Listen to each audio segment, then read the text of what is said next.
Shalom warga kerajaan. Firman Tuhan menjelaskan asal-usul daripada penderitaan.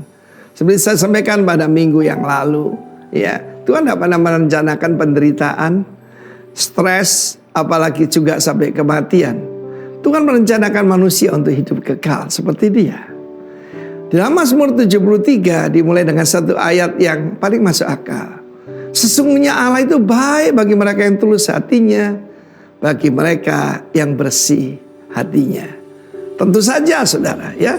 Tetapi saudaraku, melalui 2,5 tahun apa yang terjadi corona pandemi ini, yang saya beri nama akademi, banyak orang berkata pada saya, "Pak, itu teman kita itu begitu baik, kenapa dia mengalami malapetaka, mengalami mati sebelum umurnya dan sebagainya?" Saudaraku, Mazmur 73 menjelaskan, kata pemazmur, hampir-hampir aku ini backslide. Hampir-hampir aku diundur. Hampir-hampir kakiku tergelincir. Sebab aku melihat, nah ini salahnya, dia melihat apa? Orang fasik berbicara tentang perampasan dengan tinggi hati. Tidak ada yang sakit pada tubuhnya, semuanya sehat, semuanya baik-baik. Dan dia berkata, Tuhan kenapa begini? Sampai aku masuk ke sanctuary, tempat kudusnya Tuhan, dan melihat akhir hidup mereka. Sering kan pertanyaan seperti itu datang pada saudara dan saya. Teman saya itu, saudara saya itu paling baik.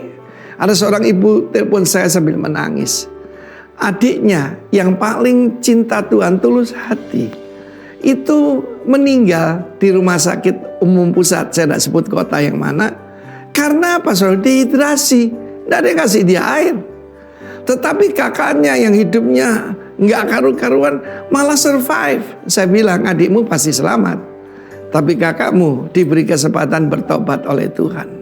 Dan Mazmur 73 itu akhirnya pemazmur mengerti.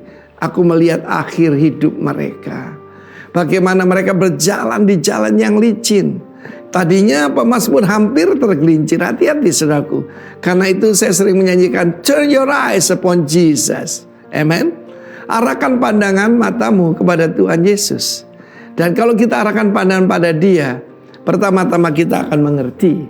Di tempat kudusmu aku mengerti. Dan Mazmur 73 membuat dia mengerti, saudaraku. Bahkan dia katakan, aku ini seperti hewan di dekatmu. Hewan itu kan tidak punya akal, ya. Ya saudaraku, karena apa? Dia memandang orang fasik, kelihatannya sehat, kelihatannya gemuk, kelihatannya semuanya oke, meskipun menghujat Tuhan, meskipun hidup dalam dosa. Tuhan berkata, perhatikan akhir hidup mereka. Tetapi saudaraku, akhirnya dengan kemenangan. Ayat 25. Siapa gerangan ada padaku, ya, di sorga selain engkau. Jadi jangan arahkan ke bumi atau menoleh ke belakang, kau akan kecewa, ya.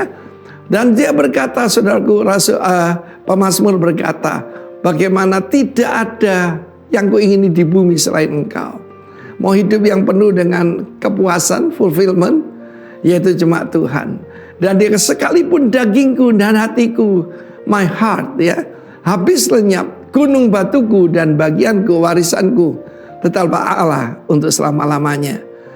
Think eternity, pikirkan kekekalan. Dan hidupmu akan berkemenangan. Jangan banding-bandingkan diri dengan orang lain. Itu urusan Tuhan. Ketika Petrus melihat kepada Yohanes, apa yang terjadi pada dia? Dan Tuhan berkata, kalau aku mau dia hidup sampai aku datang, bukan urusanmu.